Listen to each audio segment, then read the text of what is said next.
আসসালামু আলাইকুম। আশার মিনি কিচেনে সকল বন্ধুদের স্বাগত জানিয়ে শুরু করছি।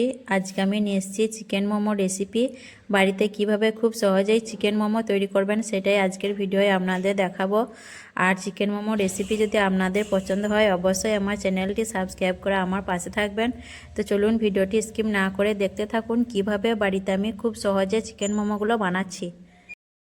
এখানে একটা বাটির মধ্যে আমি মুরগির বুকের যে মাংসটা হয় সেই মাংসটা আমি ছুরি দিয়ে কিমা করে নিয়ে নিয়েছি। মুরগির মাংস যেহেতু খুব নরম হয় তার জন্য দেখুন কিমাটা ছুরি দিয়ে খুব সুন্দরভাবে তৈরি করে নেওয়া হয়েছে। তারপর আমি এর মধ্যে দিয়ে দিচ্ছি পরিমাণ মতো নুন, একটা মাঝারি সাইজে পেঁয়াজ কুচি, একটা কাঁচা লঙ্কা কুচি, ধনেপাতা কুচি, পেঁয়াজ পাতা কুচি, আর দিয়ে দিচ্ছি হাফ চামচ গোলমরিচের গুঁড়ো, হাফ চামচের কম গরম মশলা গুঁড়ো, আর চা চামচে 2 চামচ সোয়া সস, আর এই বড় চামচে হাফ চামচ সাদা তেল গরম করে দিয়ে দিয়েছি। তেলটা গরম করে দিবেন, তাহলে মোমোর ভিতরে পুরটা খেতে ভালো লাগবে। চিকেনটা আমি সব কিছু ভালো করে মিশিয়ে নেব। চিকেনের মধ্যে আমি আদা রসুন দিতে ভুলে গেছিলাম, তাই এখন দিয়ে দিলাম হাফ চামচের মতো আদা রসুন বাটা দিয়ে খুব ভালো করে আমি চিকেনের পুরটা মাখিয়ে নেব। চিকেনটা আমি খুব ভালো করে মেখে নিয়েছি, এখন আমি এটা সাইডে রেখে দেব। এখানে একটা বড় বাটির মধ্যে আমি নিয়ে নিচ্ছি ছোট কাপে 1 কাপ শুকনো চালের গুঁড়ো আর 1 কাপ ময়দা। তারপর দিয়ে দিচ্ছি পরিমাণ মতো নুন আর 1 চামচ সাদা তেল ময়নের জন্য। আমি হাত দিয়ে ময়নটা খুব ভালো করে মেখে নেব। ময়নটা মেখে নেওয়ার পর দেখুন এইভাবে হাত দিয়ে মুঠো বাঁধলে আটাটা মুঠো বেঁধে যাবে, তখন বুঝতে হবে ময়নটা ভালোভাবে মাখা হয়ে গেছে। তারপর দেখুন একটু একটু করে পানি দিয়ে আমি একটা ডো তৈরি করে নেব। আর ডোটা কিন্তু খুব নরম করলে হবে না, একটু শক্তই তৈরি করতে হবে ডোটা। দেখুন অল্প অল্প করে পানি দিয়ে আমি ডোটা তৈরি করে নিয়েছি, আর ডোটা খুব নরম তৈরি করে নিয়ে দেখে বুঝতে পারছেন একটু শক্তই করেছি। উপর থেকে আমি তেল লাগিয়ে ঢাকা দিয়ে 10 মিনিটের মতো রেস্টে রেখে 10 মিনিট পর আমি আটাটা খুলে নিচ্ছি। দিয়ে ডোটা একটু হাত দিয়ে লম্বা করে আমি লেচি কেটে নেব। এর থেকে আমার 3টে লেচি তৈরি হয়েছে। দিয়ে লেচিগুলো একটু হাত দিয়ে গোল পাকিয়ে নেব, তাহলে বেলতে সুবিধা হবে। তারপর দেখুন আমি লেচিগুলো থেকে বড় বড় করে রুটি বেলে নেব। আমি এখানে বড় সাইজের রুটি বেলে নিচ্ছি, আপনারা চাইলে ছোট ছোট করে লেচি কেটে লুচির মতো বেলে নিতে পারেন। দেখুন বড় সাইজের একটা রুটি আমি বেলে নিয়েছি। এখন একটা এরকম বাটি দিয়ে আমি রুটিটা কেটে নেব ছোট ছোট সাইজ করে। সমান করে কেটে নিলে মোমোগুলো সাইজগুলো সব একই রকম হবে, তাই আমি এইভাবে বাটি দিয়ে কেটে নিচ্ছি। আপনারা চাইলে গ্লাস দিয়েও কেটে নিতে পারেন। সব লেচিগুলো আমি রুটি তৈরি করে এইভাবে বাটি দিয়ে কেটে নিয়েছি, আর সবগুলি দেখুন একই সাইজের হয়েছে। তারপর দেখুন পিঠের উপরে আমি একটা রুটি নিয়ে নিচ্ছি মোমো বানানোর জন্য। তারপর 1 চামচ চিকেনের পুরটা দিয়ে দিলাম।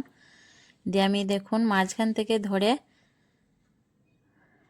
ছোট ছোট করে কুঁচা দিয়ে দেব, যেমন আমরা জামা কাপড়ে কুঁচি দিই তৈরি করার সময়, সেই রকমভাবে আমি দুদিক থেকে ধরে দেখুন কুঁচা দিয়ে দিচ্ছি। তো আমরা তো প্রতিদিন মোমো তৈরি করি না, যেহেতু মোমোর মতো শেপ হলে হবে। আপনারা একটু ভালো করে দেখুন, তাহলে বুঝতে পারবেন কিভাবে আমি মোমোর শেপটা দিচ্ছি। বলে তো বোঝানো যাবে না, তাই আপনারা একটু ভালো করে দেখে বুঝে নিন কিভাবে বানাচ্ছি। আর আজকে আমি প্রথম মোমো বানাচ্ছি ছেলের আবদারে। ছেলে বলেছে মা মোমো বানিয়ে দিন, মোমো খাবো। তার জন্য ছেলের আবদার রাখার জন্য আজকে আমি মোমো বানাচ্ছি। তো দেখুন কোচাগুলো দেওয়ার পর উপর থেকে হাত দিয়ে একটু টিপে টিপে বসিয়ে দিচ্ছি, যাতে মোমোটা সেদ্ধ করার সময় খুলে না যায়। তো দেখুন খুব সহজেই বানানো হয়ে গেল। তো এইভাবে আমি বাকিগুলো বানাবো, দেখতে থাকুন আপনারা। তো আজকে যেহেতু আমি প্রথম মোমো বানালাম, তো মোমোগুলো আমার কাছে মনে হলো খুবই ভালো তৈরি হয়েছে। আর আমি কিন্তু দোকানের কেনা মোমোগুলো খেতে পারি না, আমার গন্ধ লাগে।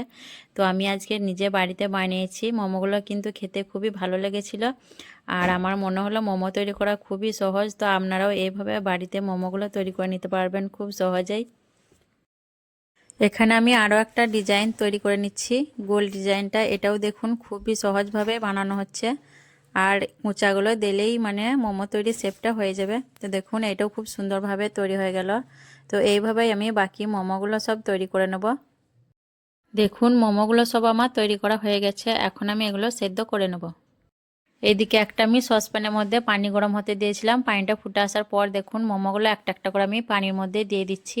আর এই পানির মধ্যে আমি 1 চামচ সাদা তেল দিয়ে দিচ্ছি। এতে করে মোমোটা খুব সুন্দরভাবে তৈরি হবে, চিটচিটে ভাব থাকবে না। আর মোমোগুলো দেওয়ার পর আমি 10 মিনিট এইভাবে সেদ্ধ করে নেব।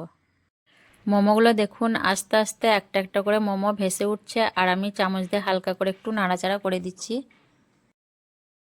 মোমোগুলো আমি পানির মধ্যে 10 মিনিট রান্না করেছি, যেহেতু চিকেনের পুর দেওয়া আছে ভিতরে, যাতে পুরটা ভালোভাবে সেদ্ধ হয়ে যায় তার জন্য আমি 10 মিনিট রান্না করেছি। আর মোমোগুলো সবগুলোই ভেসে উঠেছে, খুব ভালোভাবে সেদ্ধ হয়ে গেছে। এখন আমি একে একে মোমোগুলো তুলে নিচ্ছি। দেখলেন তো বন্ধুরা বাড়িতে কিভাবে খুব সহজে মোমো তৈরি করবেন। তো এইভাবে আপনারাও খুব সহজে বাড়িতে মোমো তৈরি করে নিতে পারবেন।